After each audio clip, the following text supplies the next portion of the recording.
Bak buraya. Guinness Rekor'un kağıdında Biblia var 3 kere. İlk, bu kağıdı çevirdiler hem çok dillere. Dünyada başka bir kağıdı bu kadar dile çevirmediler. Hem küçük halkların dillerine de onu çevirdiler. Biblia'yı çevirdiler Gagavuz diline de. Aşağı yukarı 20 yıl geri.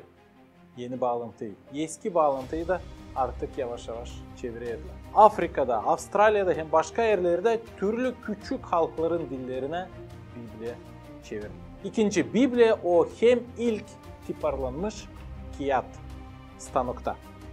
Vardı öyle bir adam Gutenberg.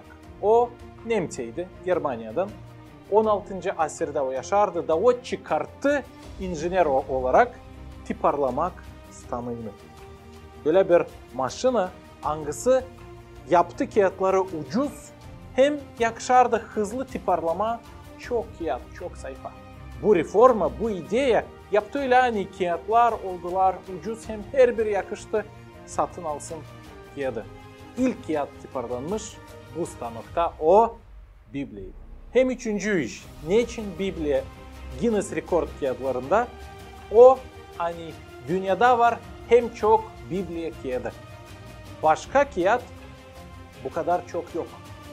Biblia o hem çok tiparlanmış kağıt bu dünyada. İkinci yerde bulunur Mao Zedong'un Kitay göndericinin fikirleri. Ama topladığının hepsi kağıtları bu dünyada ve saydığın onları belli olacak. Hani Biblia hem çok var. Niçin? Biblia Guinness Rekor'un kağıdında 3 kere var. Niçin onu çevirdiler dünyanın hem çok dillerine? Niçin hem ilk tiparlanmış kağıt Biblia? Niçin hem çok Biblia kağıdı var dünyada da değil başka kağıtlar? Niçin? Pek meraklı sorular. Biz yapacağız birkaç video Biblia için. Araştıracağız bile sizinle. Da anlayacağız. Niçin bu kadar adam şaşılacak hem anılmış bu kağıt Biblia. Hal dostlar, siz beğendiyseniz bu videoyu hem başka videoları İçoban kanalında siz varınca yardım edersiniz bize. Da o zaman biz alabileceğiz başka teknika, taisler.